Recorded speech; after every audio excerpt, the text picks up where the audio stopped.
Sampun siap nggih, adik-adik? Oke. Sadurunge cerita, ayo kenalan sik ya.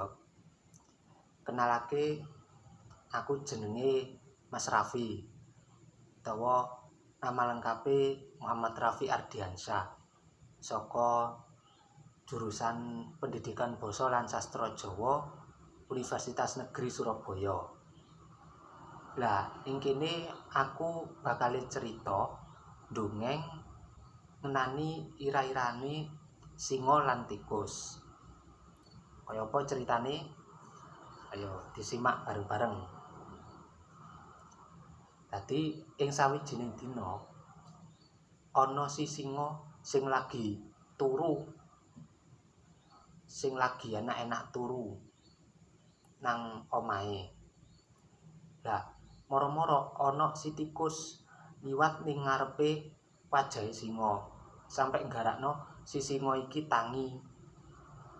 Barang tangi, singa age-age nangkep si tikus.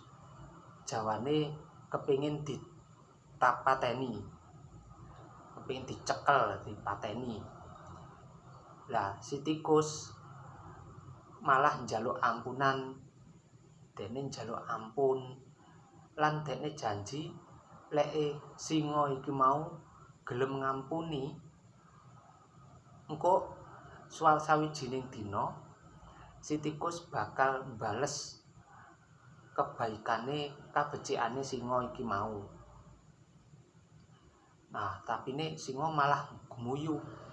Dene ngrasa gak ngandel ambek kandhane si tikus. Ning mergo welas ya diculno ae tikuse mau.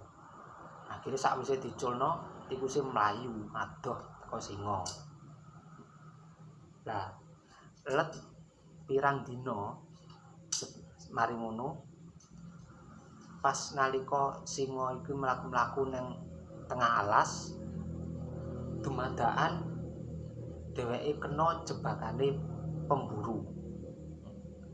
Sampai awake kabeh kejiret tali-tali sing ngubeti awake si singa. Sampai buapu, sampai rapet. Akhire sampai singane gak iso obah.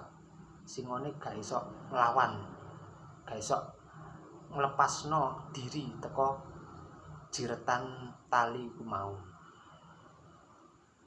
Akhire singae mengaum njaluk tulung,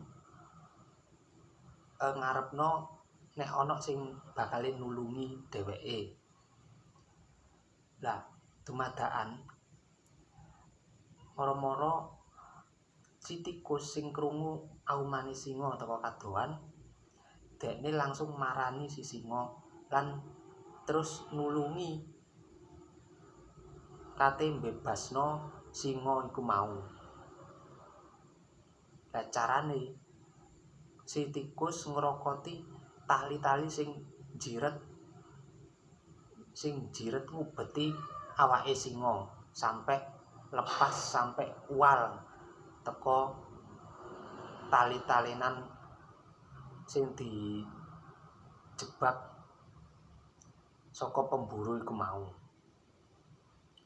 Lah sakwise singa iki lepas bebas teko jeretan tali, si tikus kandha, ayo singa, biyen kowe gumuyu pas aku ngomong lek ane sawijining dina aku bakal mbales kebaikanmu. Lah saiki kebukti kan, aku seekor tikus iso nulungi kowe sang singa. Akhire singa njaluk ngapura tur ngakoni kesalahane lan karo-karone kewan iki urip damai, rukun kaya wingi-wingine.